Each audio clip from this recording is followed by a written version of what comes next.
In the heart of Arokore village, there was excitement in the air after the grand wedding of Ajayi, the village's favorite singer, and Ireti, the beautiful daughter of the most popular food vendor, Mama Ireti.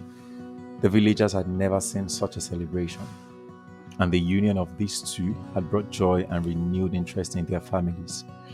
But beneath the festivities, there was an undercurrent of suspicion and a hidden agenda, one driven by Ajayi's mother, Ajile, who sought to uncover the secret behind Mama Zireti's irresistible meals.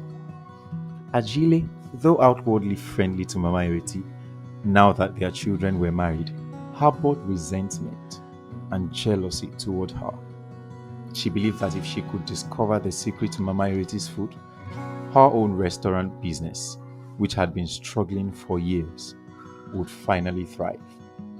She had tasked Ajayi with this mission, subtly pressuring him to gain his new wife's trust and learn the secret of Mama Ireti's cooking.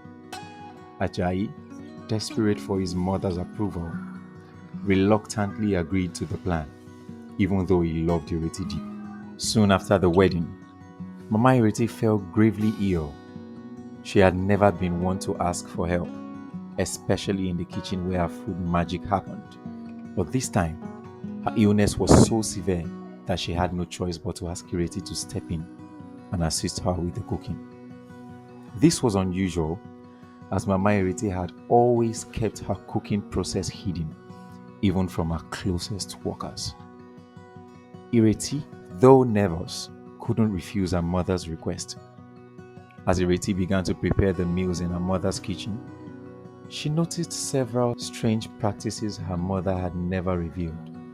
There were herbs, roots, and powders that Ireti had never seen before, along with whispered incantations her mother would say under her breath while stirring the pots. Ireti couldn't help but wonder if the rumors were true. Was her mother really using charm in her cooking? However, out of respect and fear, she chose not to question it and simply followed her mother's instructions. Meanwhile, Ajayi, aware that Ireti was now taking over the cooking, saw this as the perfect opportunity to gather the information his mother had been seeking. He began gently probing Ireti during their conversations, asking her about her new responsibilities in the kitchen and whether her mother had shown her any special recipes. At first, Ireti was open about how strange it felt to cook in her mother's place, but she soon grew suspicious of Ajayi's questions, sensing that there was something more behind his curiosity. One evening, as they sat together in their home, Ajayi brought up the topic again. This time, Ireti's guard was up.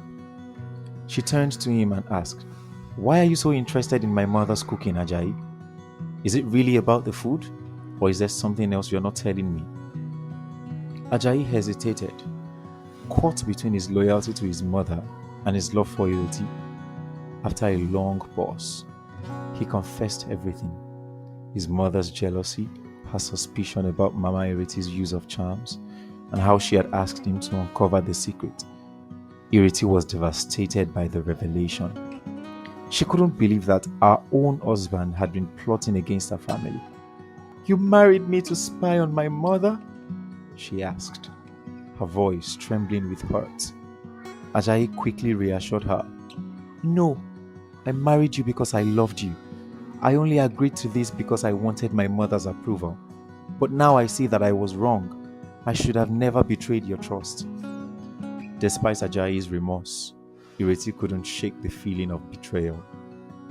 She decided to confront her mother and learn the truth once and for all. The next day, she sat beside her ailing mother and asked, "Mama, people say your food is special because of charms. I need to know the truth. What is it that makes your meals so irresistible?" Mama Ireti, wakened by her illness, looked into her daughter's eyes and sighed.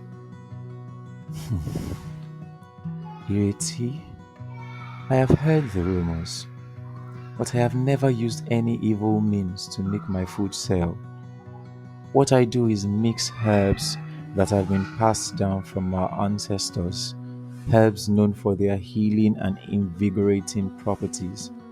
The powders you've seen me use are natural, but they are not charms.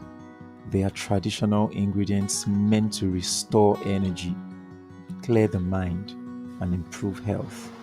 She continued, I have kept these practices secret because they are sacred and not meant for everyone.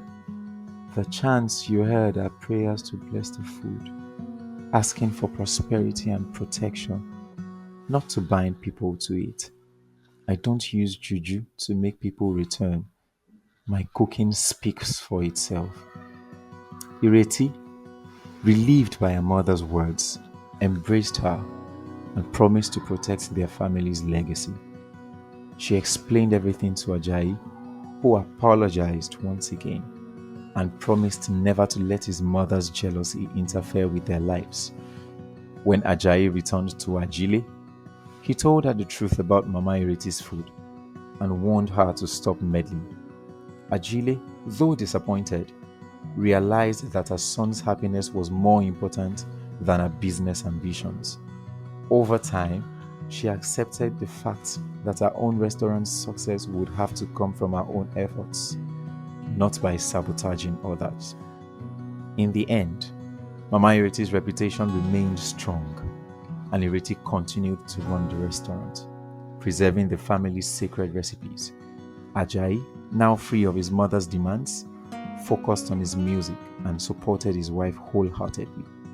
Together, they became the most admired couple in Arokore, and the truth about Mama Ireti's food was finally revealed, not as a product of charm, but of tradition, love, and dedication.